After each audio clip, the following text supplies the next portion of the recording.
Olá, bom dia para você. A morte de mais de 230 pessoas na boate de Santa Maria, no Rio Grande do Sul, chocou o país.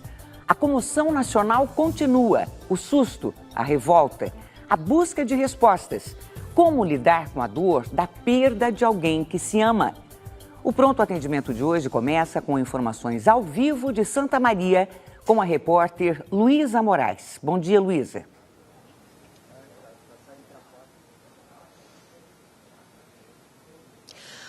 Bom dia, nós estamos aqui em frente à Boate Kiss, é incrível, mas ainda dá para sentir cheiro de queimado. E aqui logo ao lado, onde funciona um estúdio de fotografia no chão, a exemplo de outros locais que também foram palcos de tragédias, as pessoas vêm colocando flores no chão, fotos, cartazes, onde pedem justiça, mais amor, lamentam a perda da vida desses 231 jovens que morreram nessa tragédia aqui em Santa Maria.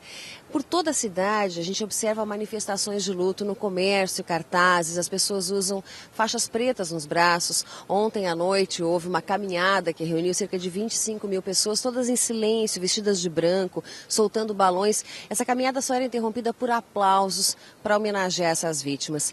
Cada pessoa aqui trabalha o seu luto de uma forma. A gente conversou com algumas pessoas, algumas têm muita dificuldade de falar, outras querem falar, mas não conseguem. Realmente é muito difícil. E em toda a cidade também a gente observa manifestações de solidariedade, que é uma outra forma, eu acho, talvez, de trabalhar esse luto. São pessoas que estão trabalhando como voluntárias, ajudando os familiares, distribuindo água, comida nos hospitais, onde ainda estão internadas as vítimas. Nós voltamos para o estúdio. Obrigada, Luísa. Olha, essa dor vivida por essas centenas de famílias é uma dor que inevitavelmente fará parte das nossas vidas em algum momento. Para conversar com a gente sobre a dor do luto, está aqui a psicóloga Elaine Gomes dos Reis Alves. Ela trabalha no Laboratório de Estudos sobre a Morte do Instituto de Psicologia da USP e é especialista em sofrimento humano, perdas, morte e luto. Elaine, muito obrigada por aceitar o nosso convite. Um bom dia, viu? Bom dia, eu que agradeço o convite. Olha, o Pronto Atendimento também está sendo transmitido pela Rádio Cultura Brasil, 1200 AM. Sintonize também pelo site culturabrasil.com.br e participe enviando suas perguntas pelo twitter.com/patendimento. Pronto Atendimento, @tvcultura.com.br e facebook.com/Pronto Atendimento. Elaine, a gente ouviu a Luísa contando, né, das maneiras diferentes que cada um se manifesta lá em Santa Maria para viver o seu luto. Existem fases nesse período? Sim, existem fases. Eu vou citar as fases da Kubler-Ross, que foi a primeira a colocar as fases, mas existem vários autores falando dessas fases. Na verdade, no momento que você recebe a notícia, você entra em choque. A Kubler-Ross dizia negação, alguns outros vão dizer choque. Você entra em choque e tem uma tendência a negar a notícia. Não é possível, provavelmente não. E no caso de Santa Maria ficou muito claro, porque durante muito tempo, e ainda agora, as pessoas ficam torcendo para que os seus não estejam mortos. Sem dúvida.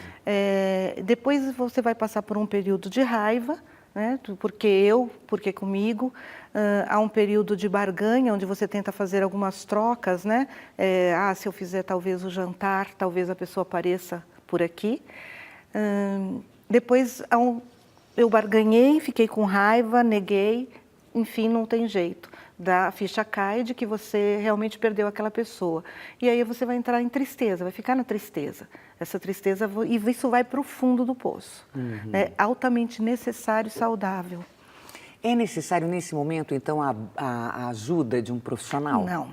Não é necessário nesse momento. Na verdade, se a nossa sociedade compreendesse o luto e falasse mais sobre a morte, as pessoas não precisariam de terapia para o luto. Na verdade, as pessoas buscam terapia porque elas não têm onde falar a respeito. As pessoas não estão muito prontas a ouvir, parece, porque a gente não sabe como lidar com a dor do outro.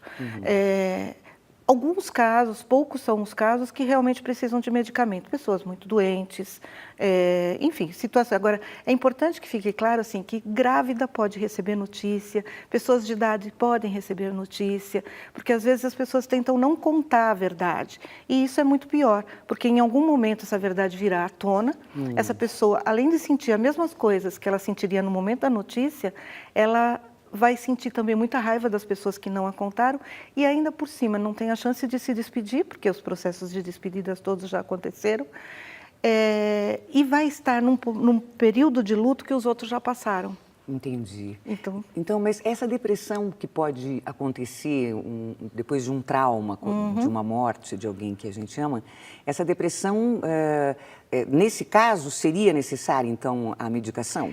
Não. Nós temos muita preocupação com essa questão do luto, né? O luto, ele não é doença. Sim. O luto, ele é um estado e, na verdade, um processo com começo, meio e fim que a pessoa precisa. Você não pode adiar e nem deixar de passar por isso. Então, a medicação, a princípio, ela atrapalha muito, porque ela vai, de alguma maneira, anestesiar a pessoa e, quando essa medicação sair, ela vai passar por todos os processos, porque é inevitável que você passe esse processo. Se isso não acontecer, isso vai surgir de uma outra maneira. Então, vamos dizer assim, de um modo geral, o luto, ele não é doença, ele passa por um processo que não tem tempo, isso é importante, cada um tem o seu próprio tempo, e a tristeza, ela é diferente de depressão. Tristeza é uma coisa, né? Tristeza é um estado, é um sentimento que deve ser expresso, assim como a alegria. E a depressão é uma doença que precisa ser tratada.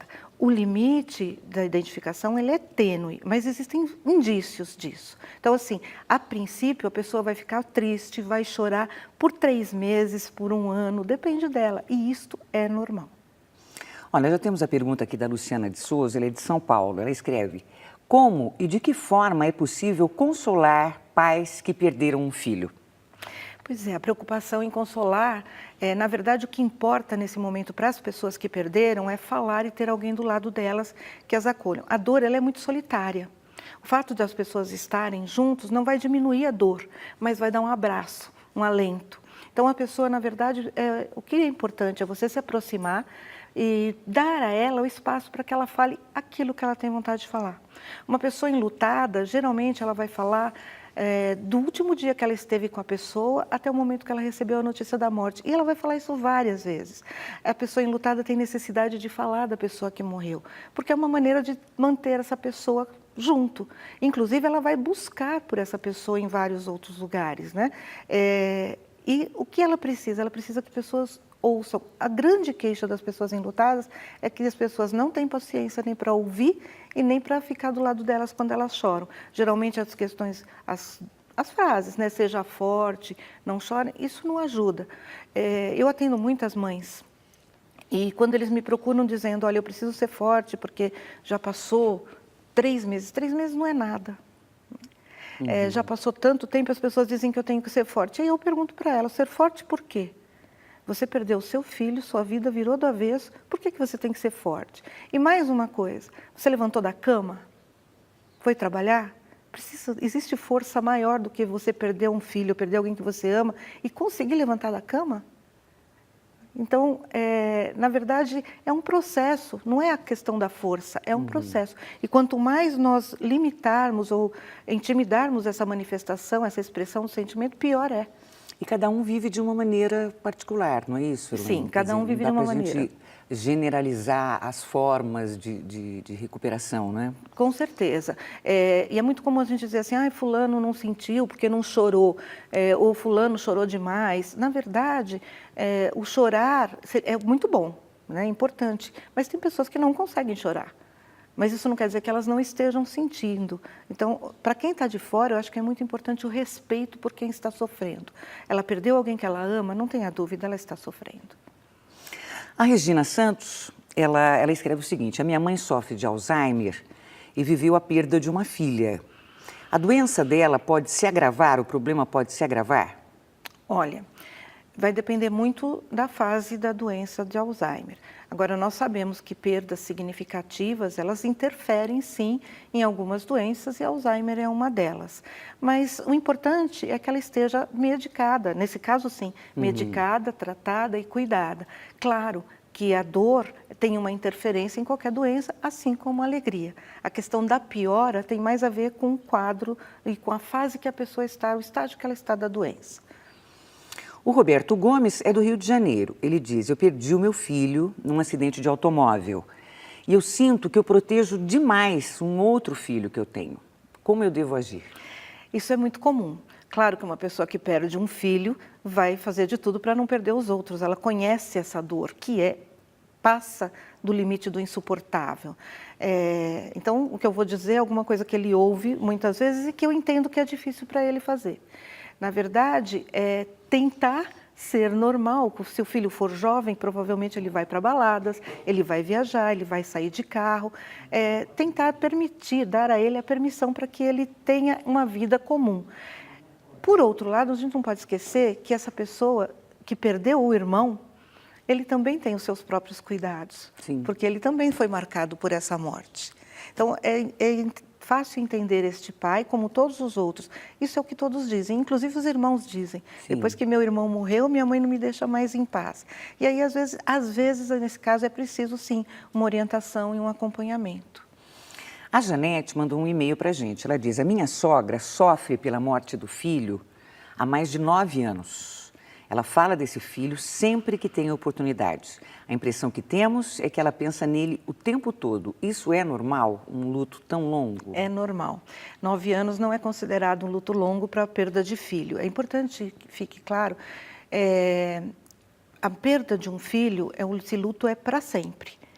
Então, a diferença com relação aos outros lutos é que se você perde alguém que você ama, depois de 10 anos, você vai falar daquela pessoa com saudade, com tristeza, pode até chorar, enfim, mas você vai falar de uma morte que aconteceu há 10 anos atrás. Os pais não. Os pais, depois de 10, 20, 30 anos, quando ele for falar desse filho, ele vai falar como se tivesse acontecido ontem. E mais, o que os pais costumam dizer é: eu não pensava tanto nos meus filhos quando eu os tinha. Parece que depois que eu perco, eu não deixo de pensar um segundo neste filho. Então, é normal isso. E o que deve ser feito? Dar espaço para esses pais falarem. O que os pais têm medo? Eles têm muito medo que os filhos sejam esquecidos. E aí eles costumam dizer: com o tempo as pessoas vão falando menos e eu quero ainda falar muito. Então, para quem falar? Geralmente, esses pais costumam procurar grupos de pais enlutados, Sim. porque é onde eles têm espaço. Mas é importante que a sociedade saiba que é normal e que, se ela der espaço, ela facilita esse processo para esses pais. 10 anos para filho, veja, lembra que eu disse que luto não tem tempo? Sim. Né? E no caso de filho é um vínculo muito forte, é um vínculo que não se desfaz.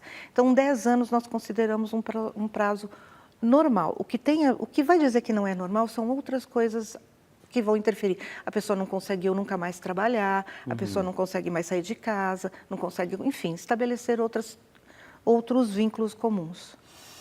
Muito bem, vamos então às ruas de São Paulo para conferir mais uma dúvida sobre como lidar com a notícia da morte em família. Oi, eu sou Ana Clécia. Eu gostaria de saber se há uma idade certa para falar com uma criança sobre uma morte familiar. Existe um momento Não. ideal? Não. A gente pode falar com a criança desde intrauterina, né? Sempre pode falar dessa morte.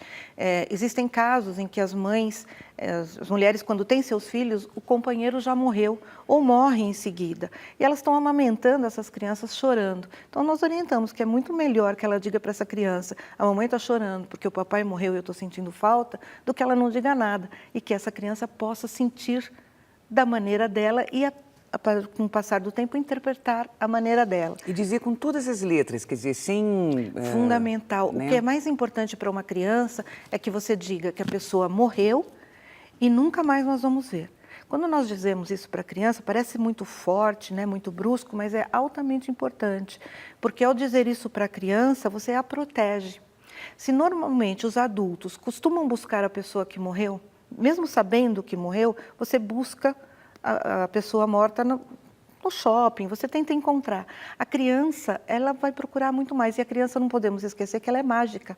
Ela pode morrer e desmorrer. Os desenhos e os filmes infantis dizem isso. Então, é importante que a gente diga para a criança que a pessoa nunca mais vai voltar, para que ela não se coloque em risco em busca dessa pessoa. Por exemplo, por uma capa de super-herói, uma espada e pular do beliche. Ela corre riscos, ou pular de algum lugar, porque a criança ela acha que se ela morre, ela pode desmorrer. O que é triste com a criança, porque ela faz perguntas muito doídas, do tipo, mamãe, fala para o papai do céu me emprestar só um pouquinho. Isso dói muito, mas a partir do momento que você já disse para ela que não volta mais, você pode voltar então ao assunto. Outra coisa importante é que a criança pode ir ao velório, né? Ela pode ter a chance de se despedir também. Inclusive, tem uma pergunta sobre isso aqui. Onde que ela está? Eu acabei de ver. A Rosana de Guarulhos, ela fala, é importante participar dos rituais de velório, do sepultamento? Claro, é claro que é preciso respeitar os limites de cada um. Agora, o velório, qualquer ritual, ele é um ritual tão importante como qualquer outro ritual na nossa vida. O batismo é um ritual, o casamento é um ritual, a festa de formatura é um ritual, e todos esses são rituais de despedida.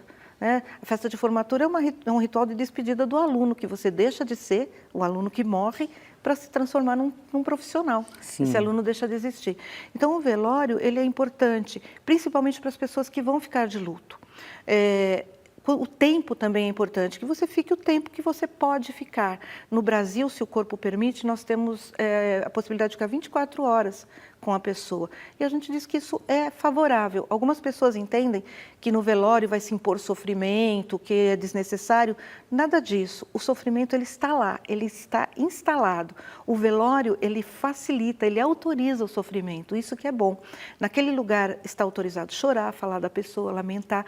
Vêm pessoas de diversos lugares e de diversos momentos da vida daquela pessoa que morreu. Eu costumo dizer sempre que é uma colcha de retalhos, né? Cada um que chega, entrega um retalho. Olha, eu conheci essa pessoa tal dia, eu vi essa pessoa ontem, e vai entregando um retalho, que no processo de luto, a pessoa enlutada vai tecer uma colcha com isso. Então, o velório é um ritual importante e necessário, que infelizmente as pessoas estão deixando de fazer. Olha, o Matias é de Jundiaí e ele escreve, quando se passa pela dor da perda, não pode aparecer um certo sentimento de culpa, como se estivéssemos valorizando menos a pessoa que perdemos e que amávamos? A culpa é um sentimento muito comum na morte, né? Ela é muito comum. Todos, de uma maneira geral, a gente vai perguntar por que eu não fiz aquilo, por que eu deixei de ceder, porque, enfim, a culpa ela vem a todo momento. Se de repente a pessoa morre assim que foi demitido, né? Então por que nós demitimos? E também, no processo de raiva, no processo de choque, se você perde alguém que você ama, alguém tem que ser culpado. Então, nós também buscamos um culpado para que a gente possa liberar nosso sentimento, porque você não admite que alguém que você ama morra. Então, a culpa ela é muito normal. E a culpa ela acontece principalmente em casos de suicídio. E aí é preciso, sim, trabalhar muito essa questão da culpa, porque ela não existe, embora todo mundo busque um culpado. E você me perguntou sobre a terapia. Num processo de morte, que o que a gente considera normal, o luto ele é normal, mas em casos traumáticos, como é o caso de Santa Maria, suicídios, mortes traumáticas, aí talvez as pessoas precisem de ajuda, porque fica muito mais difícil compreender. Então vamos então às ruas de São Paulo com mais uma pergunta sobre como lidar com uma situação traumática. Meu nome é Terezinha, eu gostaria de saber se a depressão traumática depois de uma morte é mais difícil de ser tratada do que a depressão comum. Depressão é depressão. Depressão é uma doença que precisa ser cuidada. E no caso desta doença, qualquer situação vai piorar o quadro, né? E é por isso que a pessoa precisa estar medicada. É por isso que a gente acha muito importante falar de tristeza. Depois que alguém morre, você vai ficar muito triste e vai sofrer muito. É uma descida ao inferno, alguns pais colocam isso, né? É descer ao inferno com o sentimento, mas esse sentimento, esta dor, ela é necessária, porque é só atravessando essa dor que você pode finalmente seguir a sua vida, fazer planos e projetos sem a pessoa. E isso é um processo longo, não é simples. Imagina você fica com uma pessoa... Aliás, não precisa muito. Uma mãe que espera um filho durante 9 meses, tem esse filho e ele morre 8 horas depois que ele nasceu, existe todo um processo aí, de muito tempo. Sabe que você falou, né? A gente está comentando sobre que o luto não é uma doença mental, né? Você comentou sobre a medicação e eu li aqui mesmo, é uma discussão já que vários pesquisadores têm insistido, têm colocado, né? Da não necessidade do antidepressivo. Então, a sua posição também é essa. Sim. E mesmo num caso, eu insisto, mesmo num caso em que se instala uma depressão profunda. Não, se for depressão, precisa ser tratada e medicada. A questão é que as pessoas confundem a tristeza com depressão. É muito comum, eu falo 3 meses porque 3 meses parece que é um link, parece que as pessoas suportam o luto do outro por um período máximo de 3 meses. E depois disso, essa pessoa vai chorar. Ela chora durante o dia, ela sofre, ela fica em estado letárgico, ela não quer levantar da cama, ela não quer tomar banho, ela não quer pentear o cabelo, ela não tem força, por isso é dor. É também comum na depressão, mas a gente tem que entender que depois que alguém morre, isto é dor. E aí ela precisa passar por isso. É muito comum que as pessoas mediquem. Quando medica, a gente diz que isso vai para um outro lugar. Então, tem coisas que as pessoas podem não entender. A falta de ar, o luto tem dores físicas, você tem sintomas físicos, você tem falta de ar, palpitação, sudorese, tem a sensação de que você está morrendo, a pressão pode baixar. Isso tudo faz parte do luto. Estas coisas podem necessitar de cuidados, né? O fato da palpitação. Mas o antidepressivo, ele é para limitar a dor. E a sua dor, na verdade, ela me incomoda. Acaba camuflando, então, Exatamente. de uma certa forma, anestesiando, como você usou o termo, né? Exatamente. Olha, a Rosa de Jundiaí, ela pergunta, a separação de casais é comum depois da perda de um filho? Infelizmente. Não que eu não saberia dizer estatisticamente se a maioria se separa, mas um número muito grande de pais se separam, sim, depois da morte do filho. Muito por conta da culpa também, né? Acaba se colocando jogando a culpa no outro, enfim, fica difícil administrar essa tristeza. Por outro lado, outros casais se unem muito. Né? A perda do filho é uma força para que eles se unam para enfrentar esse sofrimento. O que nós costumamos dizer é que o luto compartilhado é luto amenizado. Sim. Então, se você está junto e se esse laço se estreita, você está acompanhado no seu luto. E quando os casais se separam, fica muito mais difícil. Muito bem, nós vamos para um rápido intervalo. Nós já voltamos a falar sobre a dor do luto. Continue enviando suas perguntas. A gente volta daqui a pouquinho. Até já.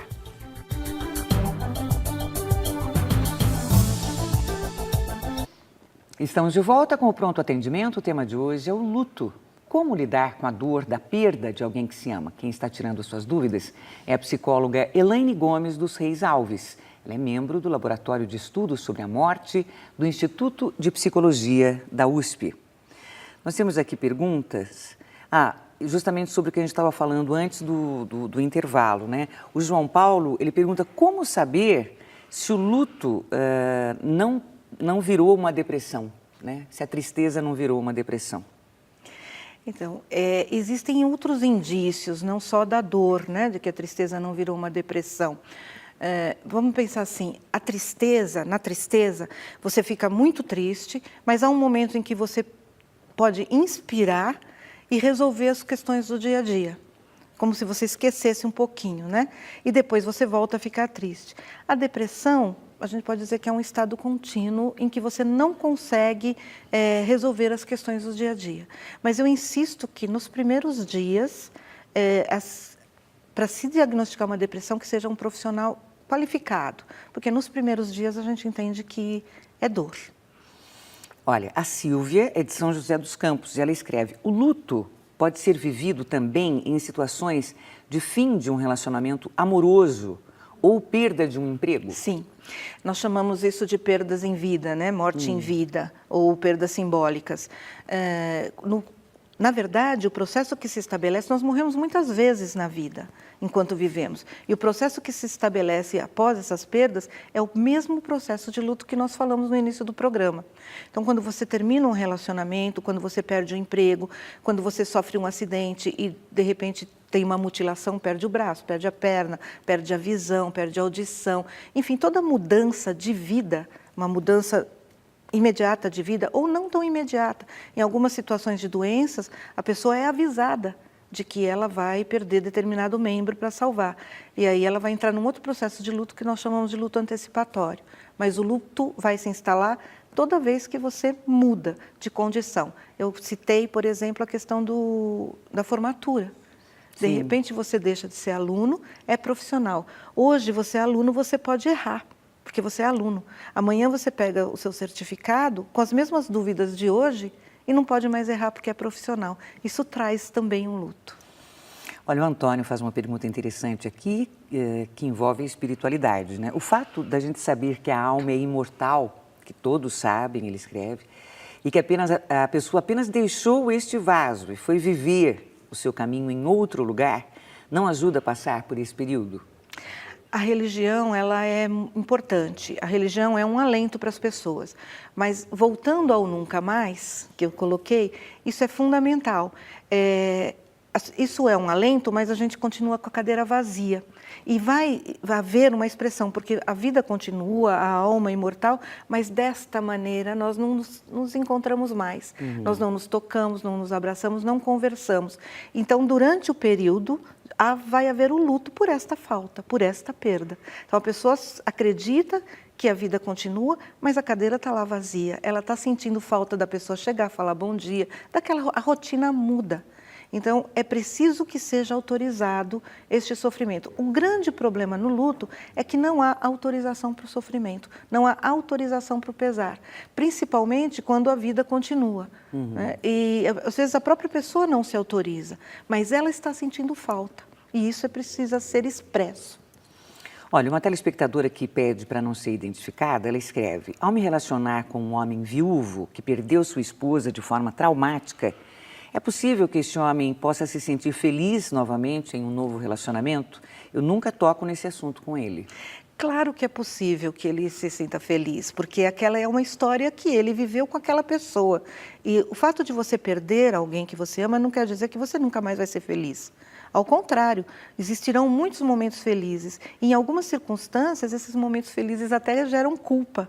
Mas se ele se casou novamente, é porque ele está buscando isso. Ele entende que ele pode continuar. E, na verdade, ela pode tocar nesse assunto com ele e permitir que ele fale. Ela vai tirar as dúvidas dela e ele vai saber que pode falar sobre isso com ela. A Patrícia escreve o seguinte: há pouco tempo faleceu minha avó. Meu irmão não demonstrou emoção, não chorou em nenhum momento. Ficou muito triste. Ele pode entrar em depressão ou poderá enfrentar esse luto de uma forma diferente? Difícil afirmar. De não demonstrar, né? Então, é difícil afirmar nesta situação, vou generalizar. O fato da pessoa não chorar não significa que ela não está sentindo. Algumas pessoas não sabem se expressar pelo choro, algumas pessoas têm dificuldade de chorar e também pode ser que ele tenha segurado o choro porque precisou se ficar forte para ajudar a mãe, para ajudar os irmãos. Existem N motivos para uma pessoa não chorar. E aí depende deste motivo. Né? Se ele não consegue chorar, mas se ele tem uma outra forma de expressão, ok. Agora, se ele não está se permitindo sofrer e sentir, então isso sim vai ser prejudicial. Elaine, você é membro do Laboratório de Estudos sobre a Morte do Instituto de Psicologia da USP. Existe algum trabalho lá de vocês de auxílio à população num momento de luto, Elaine? Sim, no laboratório nós fazemos atendimentos, além dos estudos, pesquisas, nós temos atendimentos gratuitos para as pessoas que não têm condições de pagar. O laboratório também faz consultorias a empresas e orientações. Às vezes as pessoas, por exemplo, uma pessoa de Santa Maria, se tem algum interesse, ela pode ligar e nós fazemos as orientações por telefone também. No caso de pessoas que tem condições de pagar, isso porque nós somos poucas pessoas para atender. Nós fazemos o primeiro atendimento e encaminhamos para uma rede de profissionais especializados. Aliás, isso é importante, nós falamos tanto de terapia aqui, né? Se a pessoa for buscar uma terapia para o luto, que ela busque um profissional especializado no assunto. Porque muito importante. Isso é fundamental, porque ele vai entender essa dor. Sem dúvida. Olha, a gente está vendo aí na tela os contatos, né? E eu queria agradecer muito a você, Elaine, por participar do nosso programa nesse assunto tão delicado, né? Num momento assim, de tanta tristeza. Bom, o pronto atendimento de hoje Recebeu a psicóloga Elaine Gomes dos Seis, do Laboratório de Estudos sobre a Morte do Instituto de Psicologia da USP. Olha, e em razão da tragédia ocorrida em Santa Maria, isso é muito importante, hein? A Secretaria de Saúde do Rio Grande do Sul pede que a comunidade se mobilize para doar sangue nas próximas semanas. Historicamente, a doação de sangue cai 30% nessa época do ano. Doar sangue é rápido, simples e seguro. No site prosangue.sp.gov.br/hemocentros, você pode consultar o hemocentro mais próximo da sua casa. Isso é muito importante. Vamos fazer a nossa parte. O pronto atendimento de hoje fica por aqui. E amanhã a gente volta às 8 em ponto. Amanhã é quarta-feira e você sabe, o nosso tema será Previdência Social. Bom dia, até amanhã.